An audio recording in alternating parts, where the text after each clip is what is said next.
Welcome to the Just Ingredients podcast. I'm Karalynnes, and here we talk all things nourishing to the mind, body, and soul.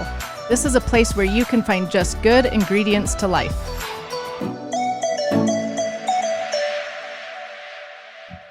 Did you know nearly 80% of a child's brain is fully developed by the age of 3?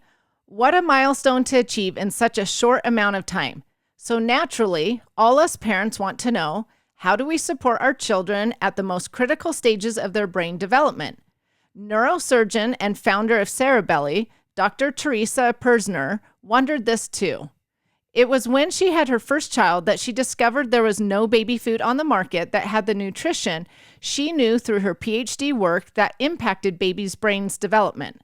And so Cerebelly was born, the only organic baby purees and toddler snacks that lead with vegetables to provide 16 key brain-supporting nutrients. So as your baby explores their Veggie First Clean Label Project certified flavors, you can feel confident this airplane is coming in with no added sugar and spoonfuls of nutrients you can only find in Cerebelly.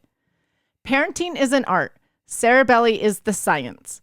And today's listeners can get 20% off your first order of Cerebelly with code JUSTINGREDIENTS, plus an additional 15% off when you subscribe and save. Again, that code is JUSTINGREDIENTS. Dr. Daniel Torres is currently in his second year practicing as a physician at RedRiver Health and Wellness. His focus is helping patients with autoimmune diseases and chronic conditions.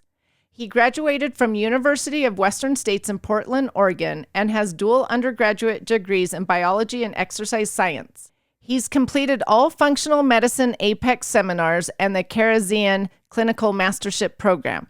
He is currently enrolled at the Carrick Institute Clinical Science and Neurorehabilitation. When he's not helping patients, he spends most of his time with his wife and 3 kids, running and exercising. Welcome to the show, everyone. Today, I am really excited to have Dr. Torres here with us today.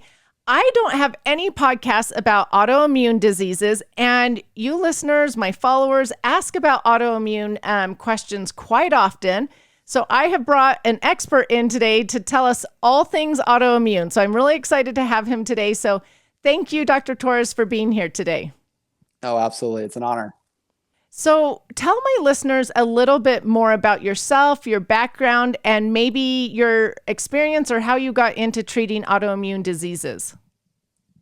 Yeah, that's a great question. So I've been working with autoimmune patients pretty much since getting out of chiropractic school about 2.5 years ago. So for me, this whole journey of autoimmunity really actually started as a student and seeing Dr.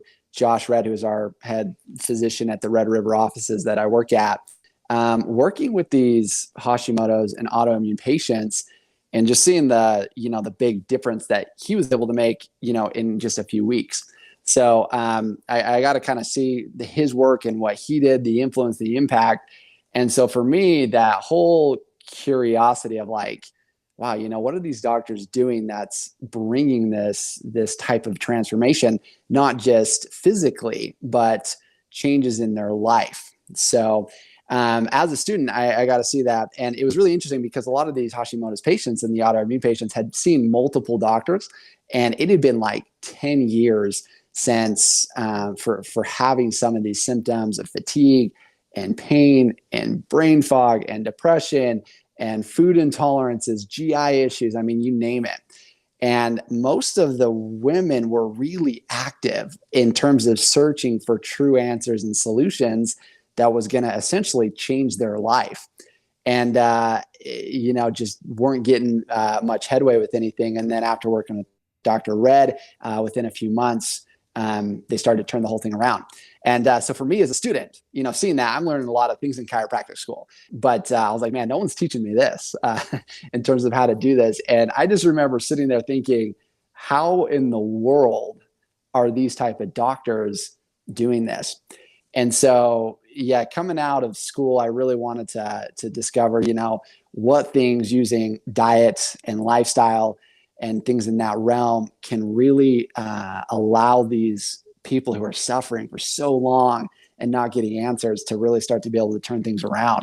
So it's pretty incredible. So coming out of school, I wanted to work with a really strong group. And then I learned a little bit about RedRiver and saw they're working, 200 to 300 Hashimoto's patients every single day. Wow. And so long story short, after what I consider nothing short of like divine intervention, I was able to connect with Dr. Josh Red and RedRiver, and I've been working there ever since. Oh, I love that you just wanted to help people and know more and do better. So, love doctors that are out there doing that.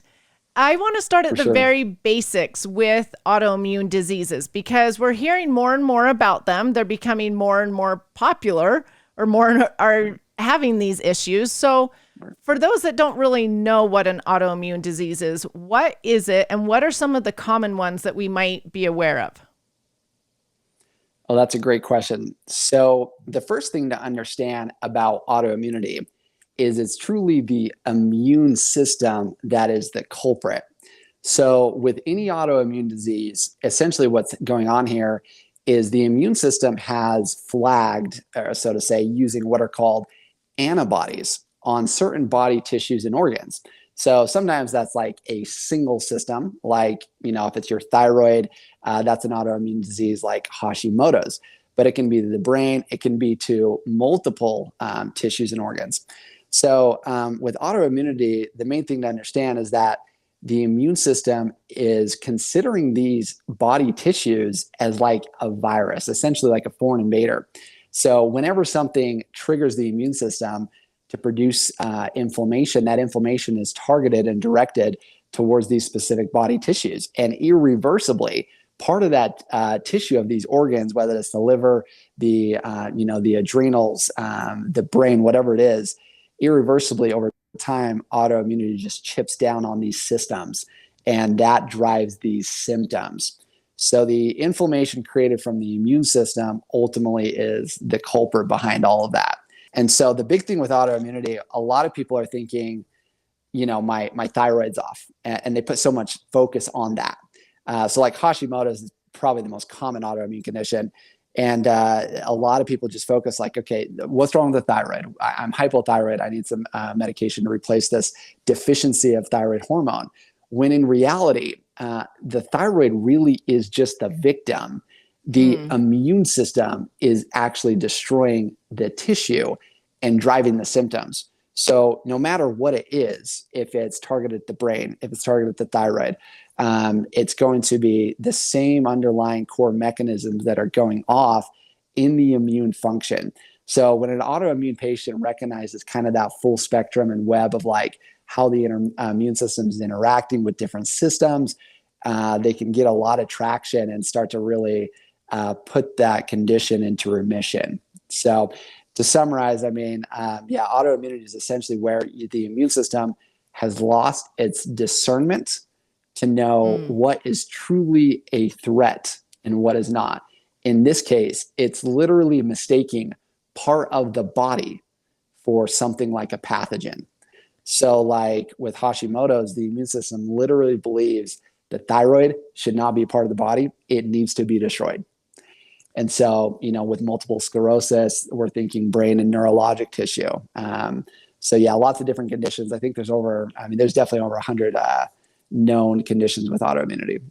That's such a great way that you explained autoimmune issues. So what is making them mistake, let's say, that tissue? Is it the inflammation? Yeah, that's a really good question. So when you look at the fundamentals behind why the immune system is doing that, somewhere along the line, and it's usually a cumulative effect. I wouldn't say it was like one. It could be one defining event, but there's been a combination of stressors that essentially has made the immune system become very, very defensive. That could certainly be emotional dysregulation. So emotional dysregulation can lead to immune dysregulation. And what happens here is all of a sudden these immune cells start to become really hyper aggressive. Okay.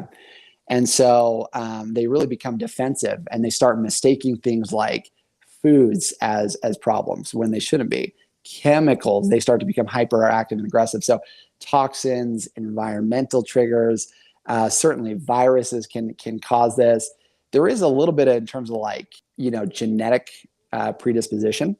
But at the end of the day, the environmental influences and the stressors, whether that's a toxin, whether that's a disease, so many different things, they tend to be the big initiators of making your immune system no longer recognize and become very, very aggressive towards all sorts of things.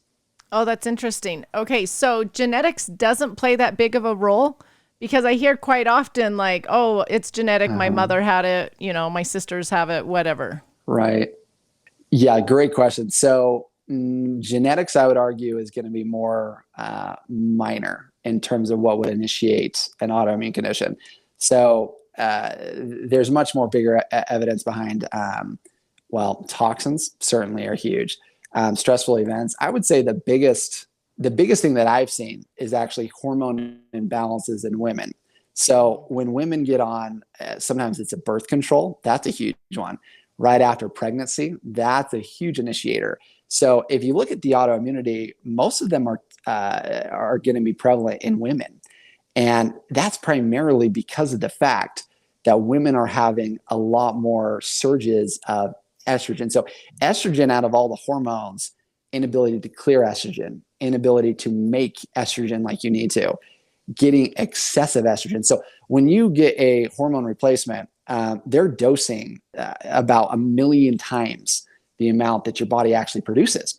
And so, and I'm not saying, I'm against, getting a hormone replacement by any means, but if the body can't actually handle that and filter that, hormone imbalances and surges, from what I've seen, are the number one initiator of autoimmunity, as well as the number one trigger that flares it up over time.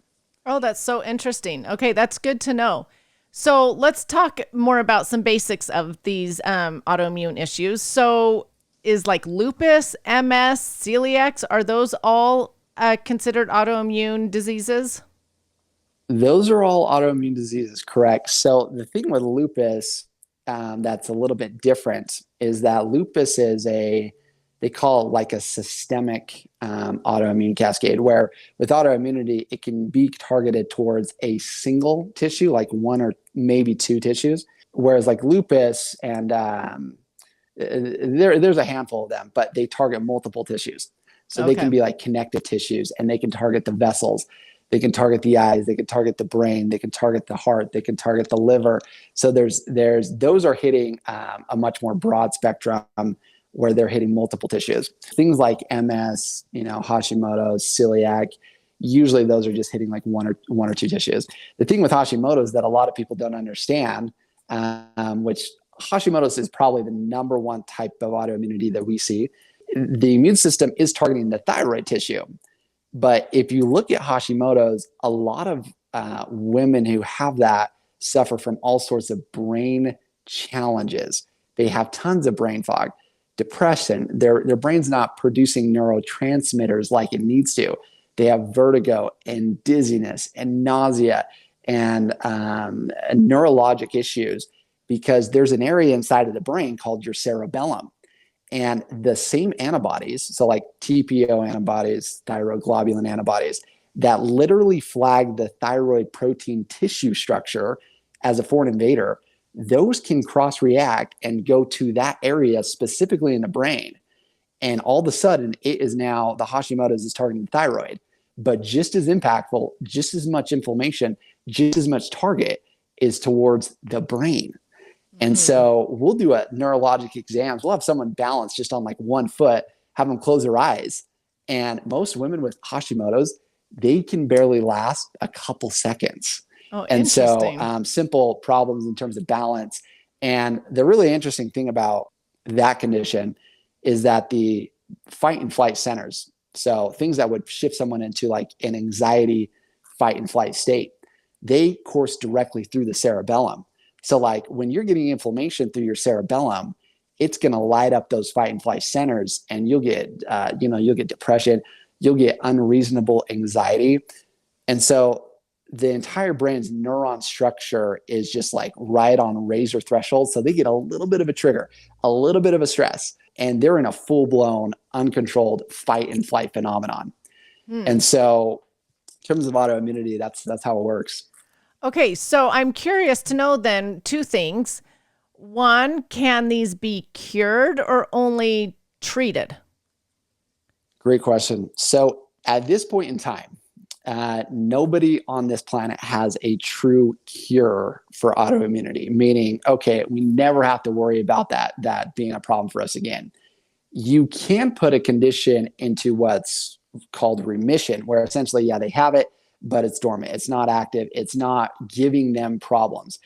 In order to do that, though, you have to really go through and know uniquely and individually what your personal triggers are.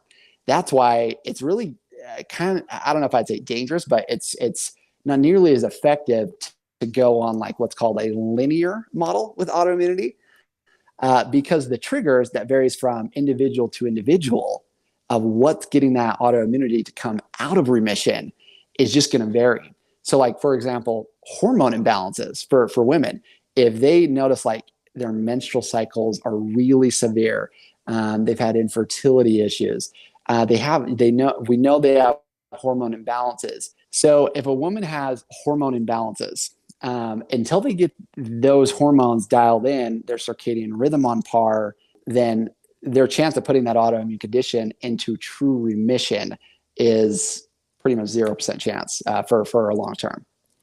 So interesting. Okay, so let's talk about things that can play a role in autoimmunity, because I know diet plays a big role in autoimmunity, correct? Huge, very much. So what plays the biggest role? Is it food sensitivities? Yeah, so when it comes to diet, first off, any autoimmune patient, their number one priority should be dietarily to create something that's significant enough to truly allow their condition to go into remission and to lower inflammation. So if someone's really doing very well in diet and they've dialed this in, it's going to make up for a lot of the different triggers for that person. But dietarily, you said, food sensitivities. Out of everything that causes destruction and inflammation dietarily, hands down, food intolerances and food sensitivities are going to be the most dangerous and destructive. Now, the reason being is a food sensitivity is more than just like a bad food, okay? Because the food sensitivities are those specific foods that the immune system has actually created antibodies against, just like the self-tissue of an autoimmune condition. So when someone, and the thing that you have to remember is food intolerances could be completely healthy foods. Like we'll have individuals come in all the time and they're like, I'm eating salads every meal. I'm eating really healthy. And then we'll run a serum antibody test to test for these food intolerances. And, 3 or 4 different foods that they've been consistently eating are triggering inflammation. So the reason that a food sensitivity is a lot worse than just an inflammatory or bad, unhealthy food is because it completely dysregulates the immune system function and activates the autoimmunity. So literally, even one food intolerance left in the diet can be enough to completely keep that patient inflamed and unwind all of the hard work that they're doing. Wow, just one food sensitivity. Yep, if it's being consumed consistently.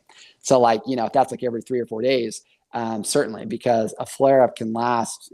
Usually if an autoimmune patient has a flare up, which what you want to do with autoimmunity is really set yourself up with a game plan to recover if you have a flare up. So screening out for food intolerances is huge. So what that's going to really allow an autoimmune patient to do is not unnecessarily restrict.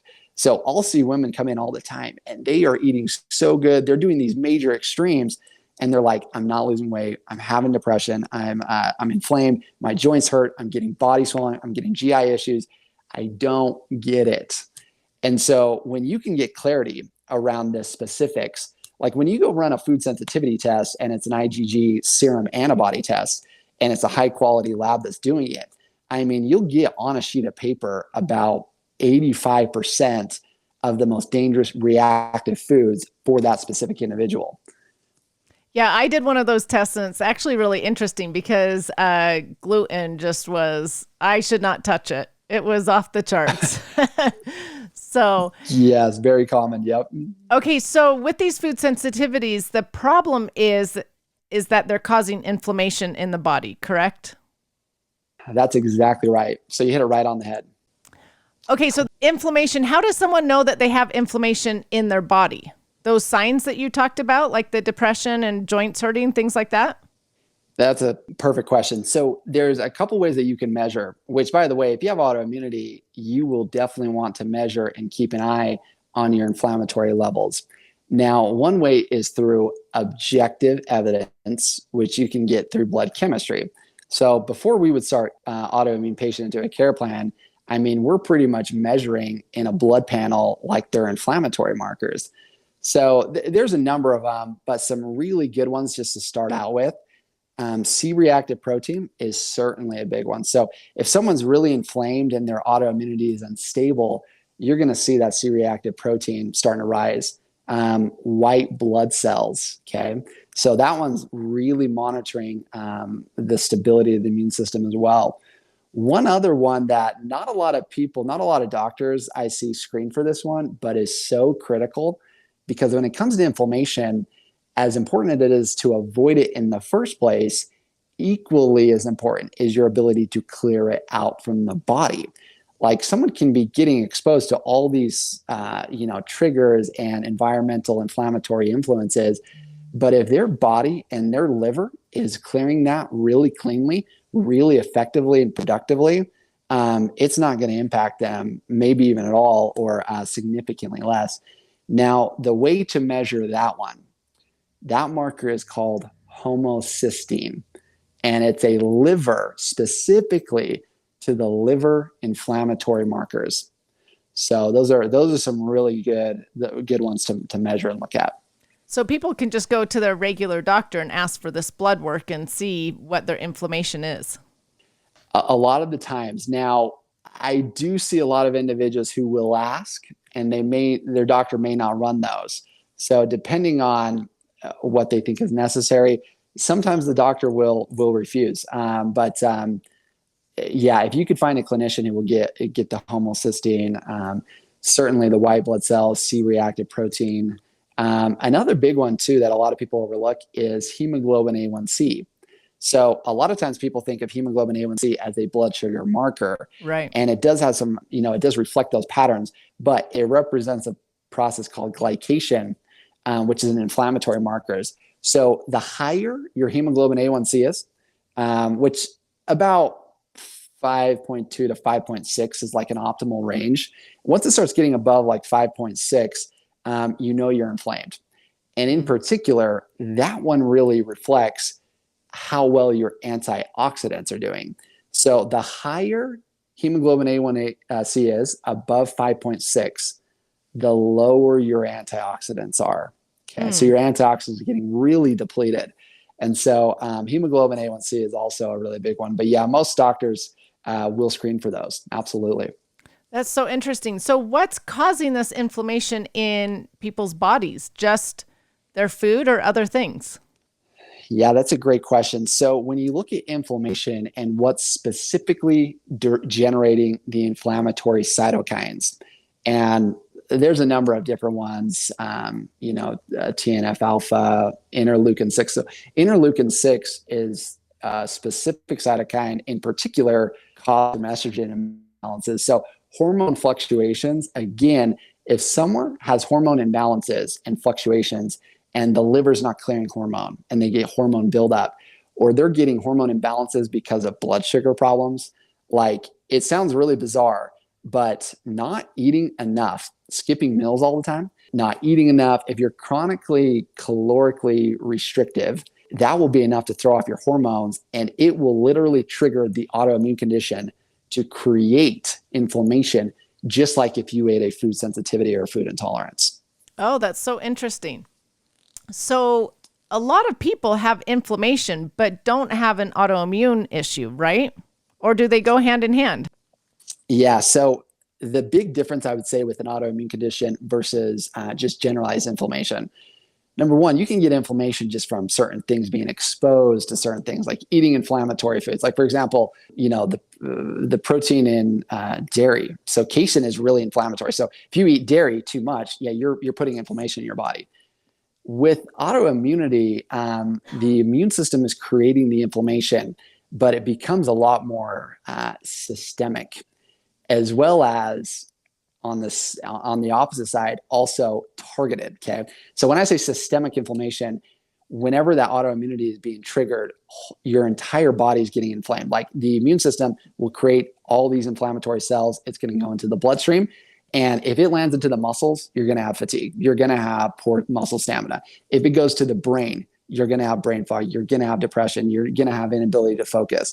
If it goes to the cardiovascular system, you're going to have problems there. So you can't have energy and you can't have vitality when you're inflamed. So the whole goal and objective out of whether you have autoimmunity or whether you don't should really be to lower inflammation down as low as you can possibly get it.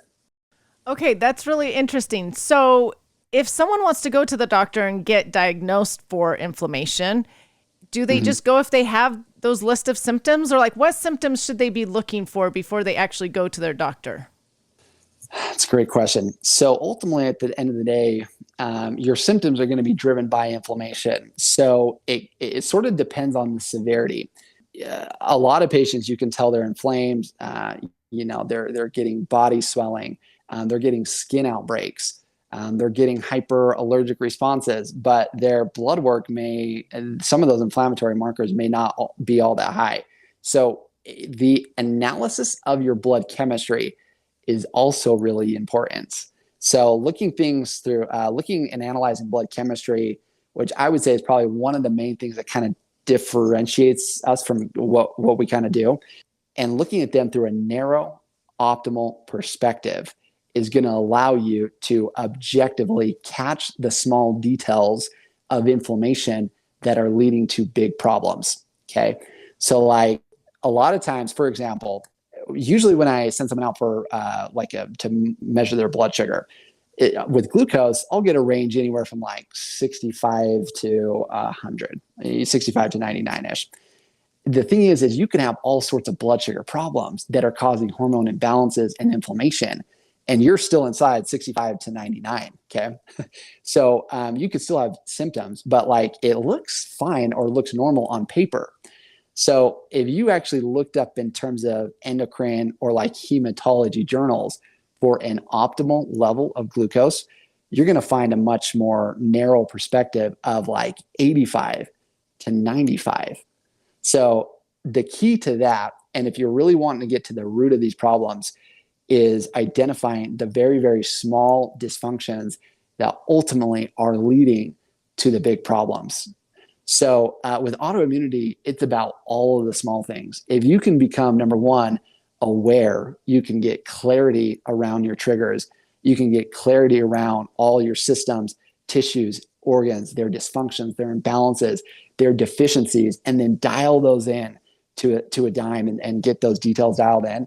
That's where transformation will really start to become significant, and they'll start to feel like they're getting their life back and things are starting to get under control.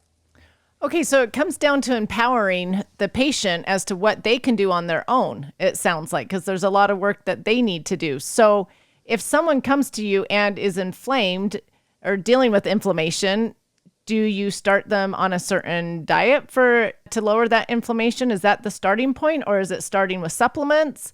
Where do you guys start? Oh, you hit it right on that. That was a great question. So first off, when you said empower the patient, at the end of the day, if there was one word I could use to describe what is an effective model for autoimmunity, it's going to be that, in terms of teaching a patient enough about this condition that they become the expert. So the thing that they have to remember, and again, this is where you really have to look three-dimensional and kind of get out of the linear model. Because if I said, hey, just do step 1, step 2, step 3, cool, you're good to go.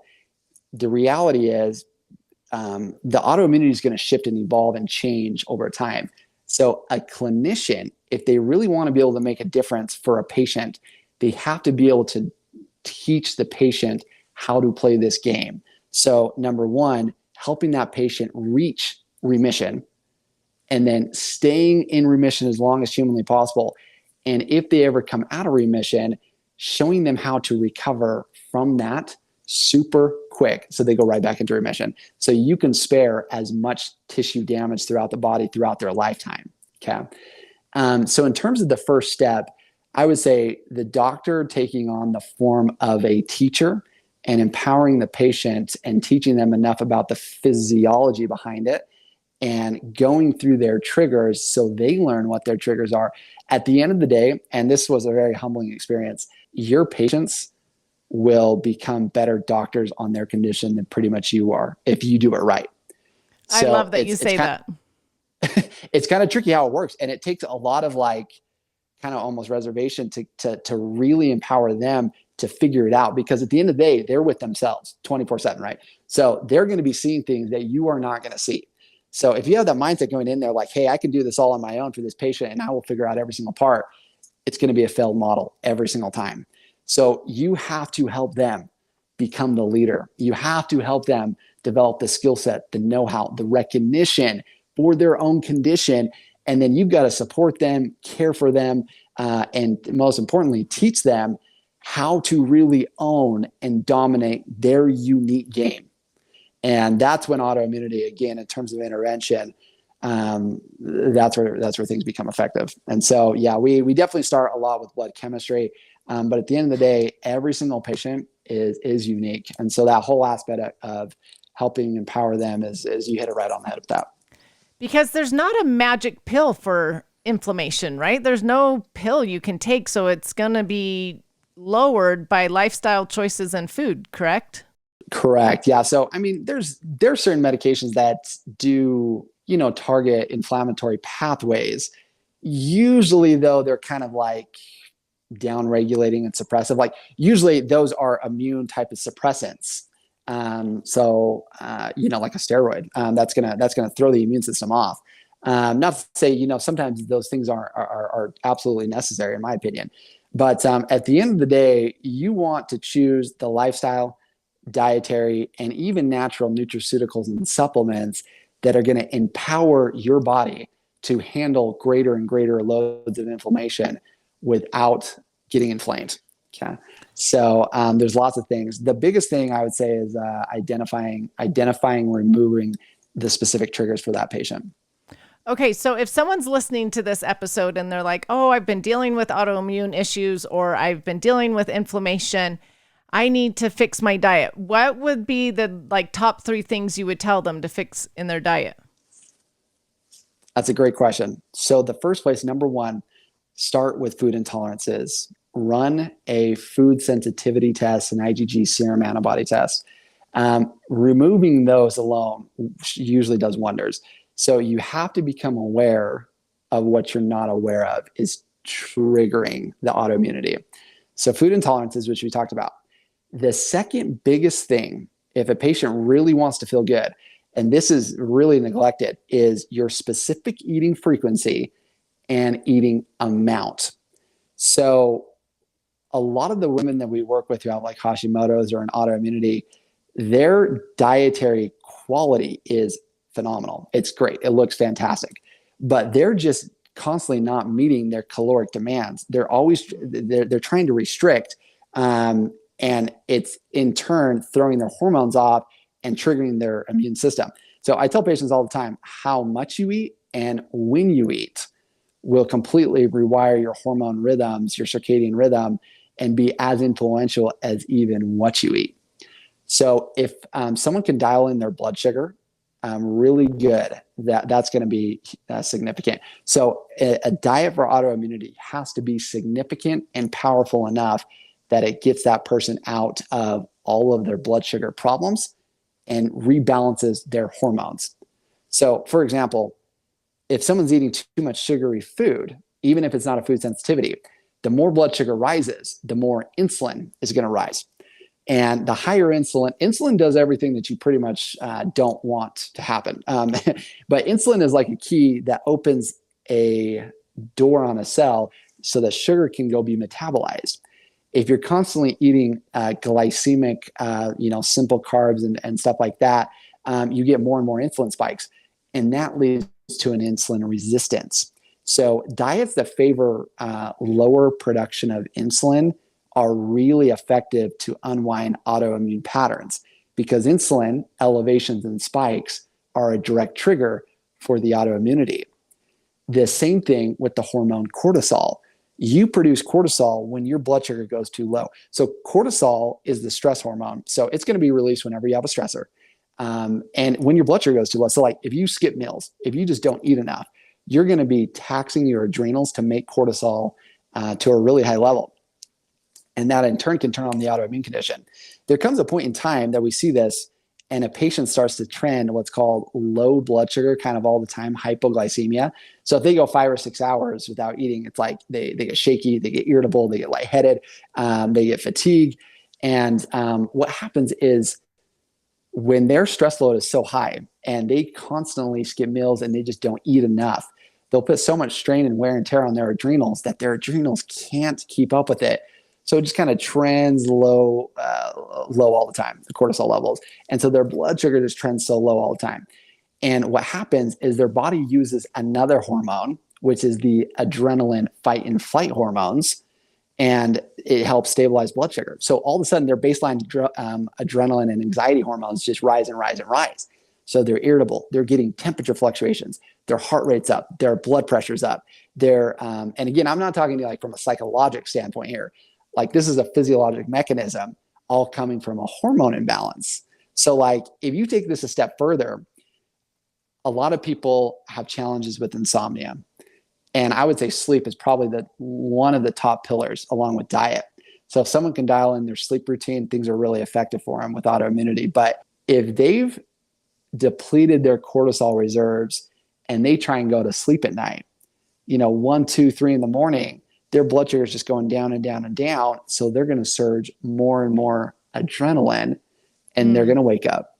Like you can't sleep when you have adrenaline going through your blood, and they wake up anxious. They wake up worried. They have, hot flashes. They're sweating, stuff like that. So that's all an adrenaline effect. That's completely unwinding things. So food intolerances, certainly dialing in a blood sugar with a specific eating frequency, making sure you're getting enough to eat, eating enough that your blood sugar is not crashing. And then the other one is generally just removing inflammatory foods. So foods that naturally have inflammatory properties. The thing I would say on that is it's not that you can't handle these foods, but you have to know kind of I call it your tolerance for them. So like your dairy tolerance. So if some of these dairies are not a food sensitivity, it's not a food trigger, then you just kind of have to know like, okay, how much of this food can I have and still be asymptomatic? So, if I have, a half a bowl of yogurt, I'm fine. If I have half a bowl of yogurt, 2, 3, 4 days in a row, all of a sudden, my energy's kind of chipping down. Okay. The same thing with sugary foods. Again, it's not to say you could never eat those, but you just have to know like your tolerance for each one of them. And by the way, your tolerance for those lesser healthy foods tends to get more and more expansive as a person adopts other healthy lifestyle interventions. Like if someone's exercising 6 days a week and they're, really doing well in the fitness realm, they can get away with a lot more and still feel great. Yeah, those are all 3 really interesting tips. And I don't think a lot of women realize that not eating enough or their blood sugar can cause such hormonal imbalances, because what's interesting to me is those hormonal imbalances can cause weight gain, but yet they're restricting their calories to try to lose that weight. So it's like a vicious cycle that's not benefiting them. Oh, for sure. So you hit on a really significant standpoint. So there's this myth of like calorie in, calorie out. And the reality is, this might sound weird, but if it were that easy, we'd all look amazing. Yeah, we'd all right? look amazing. Totally. So like what happens here is someone can shift themselves right into a major storage state by chronic restriction. Like I would say when we work with a patient who has like type 2 diabetes, I would say 9 out of 10 of them did not get that way where their blood sugar is super high and they're kind of trending like almost like an obese spectrum from overeating. In fact, I bet if you go to most people who have developed type 2 diabetes and you ask them how much they're eating tiny, like 1 meal a day. They're like, wow. I am barely eating and I'm still putting on weight. They're not overeating. The reality is when you restrict down more and more and more, eventually you're going to kind of hit rock bottom metabolically, and your body's going to shift you into an insulin resistance pattern where every time you eat, you way oversurge insulin. And when you oversurge a hormone, your receptors shut down and don't respond to that hormone. So someone's like, I am restricting, I'm barely eating nothing. I cannot lose this weight if my life depended on it.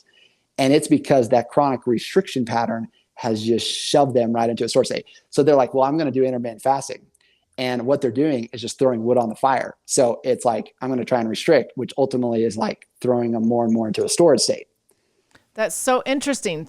So when you suggest that they should eat more often, are we talking every 2 or 3 hours? Yeah, great question. So it's very patient specific.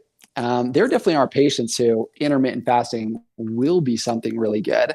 In general, though, if a patient dials in eating every 2 to 3 hours, so you don't want to like graze. So if you graze and you're eating like, every 30 to 60 minutes, you're kind of just keeping your insulin high. But when you go every like 2 to 3 hours and you're kind of having a little bit of a gap, so your blood sugar kind of goes down, but then it pops back up, that eating frequency is really powerful to unwind insulin resistance. And that's a great starting point. But as someone gets more metabolically sound, that will allow them so that's going to kind of lay the foundation. And then it just gets better because all of a sudden it's like you can go to higher and higher interventions where it's like, okay, we're making hormone like we need to, we're getting energy. Now I can go down like a fasting spectrum where fasting with autoimmunity is pretty phenomenal because it acts on your T-reg cells. If someone can get to that level where it's like, I can take on fasting and I'm exercising, I've stabilized my blood sugar, that is like the closest thing I've seen to true like cure when it comes to autoimmunity. I love that you talked about intermittent fasting because I have had podcast guests on here talking about the health benefits of it. And this is where I feel like we all need to be empowered with our own health and know our health issues because like you said, for some that are dealing with adrenal issues or hormonal imbalances or this inflammation, eating every 2 or 3 hours may be really beneficial for them. But those that are more metabolically sound, like you said, intermittent fasting has some amazing health benefits. So I love that you talk about both and we aren't extreme as to only this or only that. It's more know your body and do what's right for your body. For sure. So, okay, I want to move topics a little bit and talk about environmental toxins with autoimmune issues, because a lot of times you don't hear about that. That's not a mainstream idea. So when we're talking about environmental toxins, are we talking about like the parabens and phthalates in beauty products and the BPA in plastics? And are these the type of environmental toxins we're talking about? So those certainly can be triggers, yes. So with the toxins, there can be a lot of things, but yeah, anything like that, it really depends on how well someone's clearing toxins. So like someone can be getting exposed to a high level of toxins, but if their antioxidant levels are always exceeding that, or at least equaling that, they'll never have symptoms, ever. And so typically, and this is one thing the listeners will definitely probably want to remember, is if you can clear it really efficiently through the liver, very rarely are you going to have too much issues with it. So the more you support your clearance and detoxification pathways, the better ability you'll have to tolerate toxins. Now, that's not saying, go out and expose yourself, but yeah, liver clearance and antioxidant status can really allow someone to, number one, avoid problems with toxins in the first place. But number two, when your immune system starts creating antibodies for these toxins and they become direct triggers. So like, for example, I had a lady who was like, I was working out 6 days a week. I was in great shape. I had no issues, no problems. I moved into a house and within about 2 months, I gained, about 35 pounds. I started getting all these problems. We developed an autoimmune condition, and go to find out she had mold in her house. So mold spores are a huge trigger for autoimmunity. Okay, so if you're talking about clearing the liver, are we talking about supplementing then with possibly like glutathione, using things like spirulina, resveratrol? What are we talking about?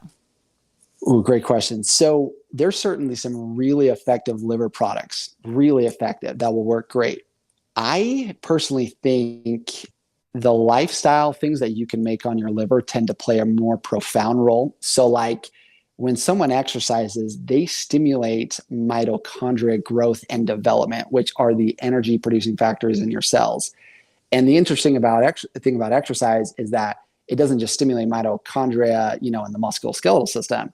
It will do every system. So the brain, the liver. So like as someone does things to improve their energy ATP producing factories, that organ is going to become better and better. So when you support the liver detox pathways by doing things like exercise, that's going to build your mitochondria in that organ to really high levels, your liver becomes more and more capable of handling whatever comes its way.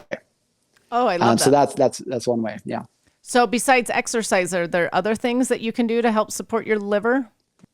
B vitamins in their active form. So a lot of women will have the MTHFR gene where they can't convert inactive forms of B vitamins to active forms. So supporting methylation through active forms of B vitamins, B6, B9, B12, you can know if they're active if they say methyl, whatever it is, it's like methylfolate. Those make the liver powerful and more productive. B vitamins, glutathione is a really phenomenal product for that as well. So glutathione is the mother antioxidant. It activates every other antioxidants, but certainly B vitamins. There is a product, and it depends on what part of the liver. So like sometimes it's the fat soluble pathways, sometimes it's the water soluble pathways, sometimes it's methylation. But I would say homocysteine, that inflammatory marker, is a great one to monitor. But that's one way too. You can know, how should I supplement? Because it's like you go do your blood work and it's like, well, my liver enzymes are up, my homocysteine's elevated. I'm seeing, 5 liver markers here. Things like B vitamins, glutathione, milk thistle, all those are really effective for liver clearance and detox. Yeah. Okay, that's good to know. So I'm curious, if we want to clear the toxins really well, do you also teach or believe in reducing our toxic load? Because I know we cannot avoid toxins. You walk out into the air and you've got toxins. So do you believe in people doing their part to reduce their toxic load?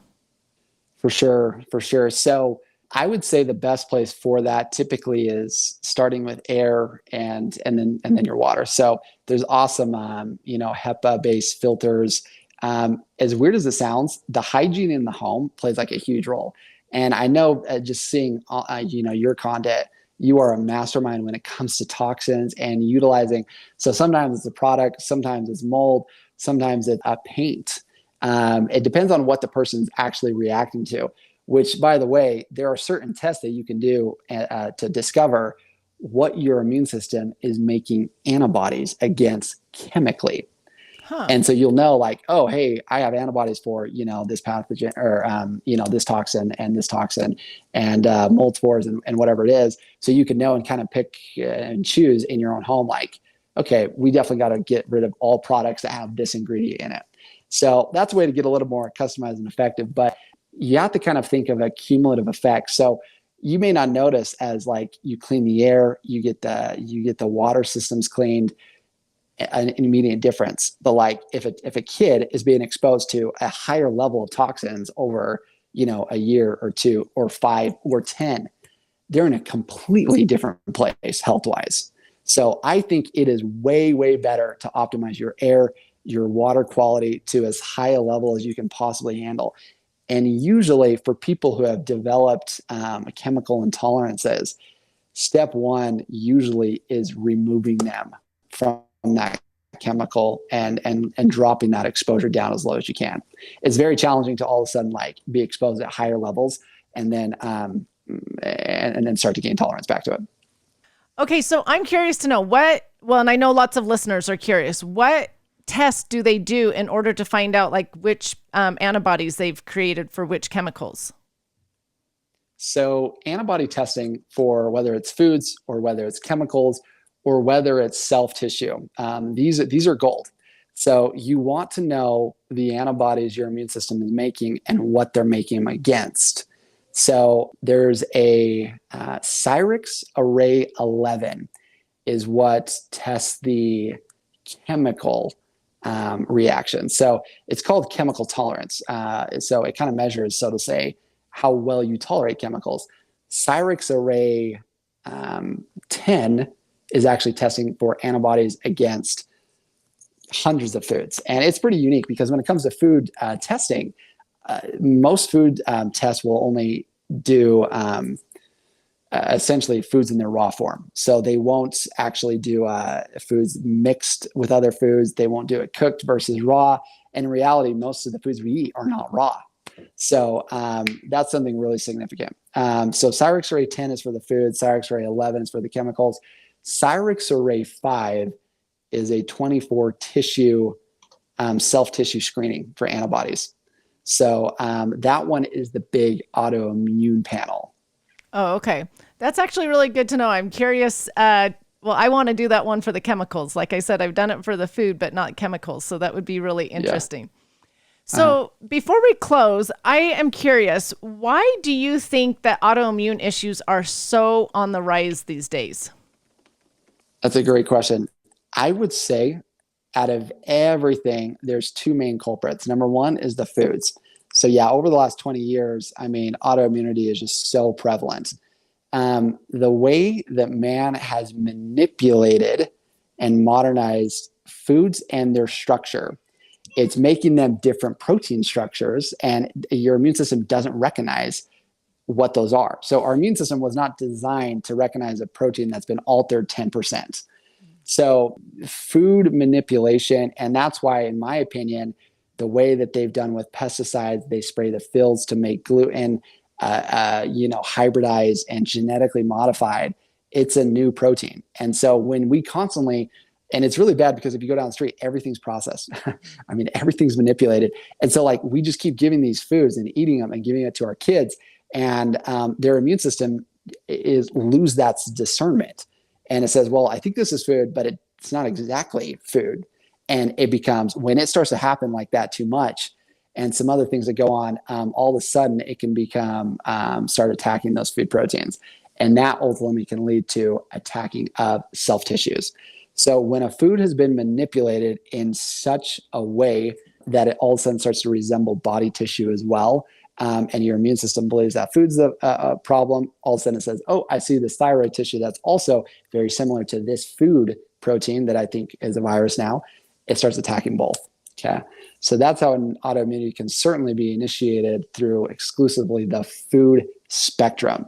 The other big one certainly is toxins and chemicals. So yeah, just the way that things are polluted certainly hyperactivates the immune system as well. Man, that's incredible. It just comes down to then that people have got to be empowered and know this information. Otherwise, this is never going to stop because the big food industry is just going to keep producing this food. Yeah, exactly. For sure. Well, thank you so much for being here today on the show. I really appreciate you taking the time and explaining autoimmune issues. If my listeners are listening to this and just sort of feeling overwhelmed as to where to start, what is like your first tip you would give them? Where should they begin? So I would say it's as important to spend time, effort, and energy to find the right clinician as even the time and effort invested into the interventions. So yeah, I would say really do research. And step one would be find like an expert, a qualified expert who can really analyze blood chemistry through optimal lenses and really be able to pick up the details, who also has the care and the compassion. And you can kind of tell, when working with doctors, like, they're really paying attention to details. Do they really, care about my case and who I am as a person? Typically, if you can find that doctor for you, that is, I would say, the number one thing that can change the game. So that's what I would start out with. I absolutely love that advice. And I agree 100% with you. In fact, when I was dealing with my depression, it took me 2 years to find a doctor. Oh, wow. And so I tell people it might take you time, and it's completely okay to try a doctor and say, thank you for your time, and not go again and try someone else, because not everybody is a fit for everyone. And so take the time. Oh, totally. Take the time to find that correct doctor. So thank you for saying that. I really appreciate that. So if my listeners want to learn more from you, where can they find you? So there's a couple things. If you go to our the RedRiver Health and Wellness website, so RedRiver Health and Wellness.com, there's a number of clinics with RedRiver. We're all over the place. So we have 7 clinics at the moment, I believe, 6, 7 clinics. I am actually at the clinic in Logan, Utah. Now you can certainly start in terms of like a consult there, contact me there. Also my Instagram page, it would be a great one, at Daniel Torres DC. And then Dr. Josh Red, who's the head clinician of the clinics that we work at, he has a great page, tons of valuable information, and the links in their bio, in his bio, is will give you lots of great resources. And if someone actually wants to schedule an appointment or something like that, that would be the way to go as well. Well, I love following you on Instagram. That's how I found out about you. You just give great advice, and they're easy little tips, and it's easy to understand. So I enjoy following you. So thank you very much. Absolutely. Absolutely. So I always close my podcast episodes with asking the guest what they have found to be the best ingredient in life. What would you say it is? That's a really fantastic question. So from what I've seen in my own personal experience, and I would say even the studies tend to back it up, the relationships that you have, and especially when it comes to immune system function, there's probably nothing on the planet that weights as heavily as establishing healthy, good relationships. So that, and I would probably say gratitude weights pretty dang heavily in terms of physical vitality. Those I'd say would be the top two ingredients for me. I love that. And I think they can go hand in hand too. When you have gratitude for something, you can build a better relationship, a healthier relationship with that. So sure. I love that. Thank you, Dr. Torres, so much for being here today and taking the time to educate all of us. And listeners, go follow him. You'll learn a lot. And again, thank you for being here. I love it. Thank you.